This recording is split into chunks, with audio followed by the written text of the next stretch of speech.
5ই জুলাই এই তারিখটি খাতে নোট করে নাও, কারণ এই 5ই জুলাই 2025-এ ভয়ঙ্কর এক ঘটনা ঘটতে চলেছে। এটা আমি বলছি না, তোমরা নিশ্চয়ই সকলে দ্য সিম্পসন নামের এই কার্টুনটির ব্যাপারে জানো। না জানলে একটু বলে দিই, এটাই পৃথিবীর একমাত্র এমন একটি কার্টুন যেখানে এই কার্টুনের প্রত্যেকটা এপিসোডে যে ঘটনাগুলো দেখানো হয় ঠিক কয়েক বছর পর সেই ঘটনাগুলো বাস্তবে ঘটে। বিশ্বাস হচ্ছে না? তাহলে তোমরা একবার দেখে নাও যে নোবেল প্রাইজের উইনার কে হবে, কুইন এলিজাবেথের মৃত্যু কবে হবে, এমনকি করোনা নামের একটা ভাইরাসও পৃথিবীতে ছড়িয়ে পড়বে। তারপর 2020 সালে করোনা ভাইরাস যে কি সেটা নিশ্চয়ই সকলে ভালোভাবেই বুঝে গেছো।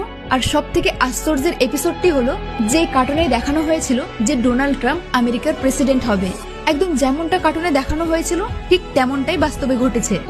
এত কিছু দেখার পর আমার তো মনে হচ্ছে যে এই কার্টুনের যে স্ক্রিপ্ট রাইটার সে টাইম ট্রাভেল করে এসেছে। আর রিসেন্টলি একটা এপিসোডে 5ই জুলাই 2025-এ একটা ভয়ঙ্কর ট্রেন অ্যাক্সিডেন্টের দৃশ্য দেখানো হয়েছে। তো যাই হোক, এই কার্টুনের ব্যাপারে তোমাদের কি মনে হয় কমেন্টে জানিও, আর ভিডিওটি অবশ্যই একটি শেয়ার করে দিও। টাটা।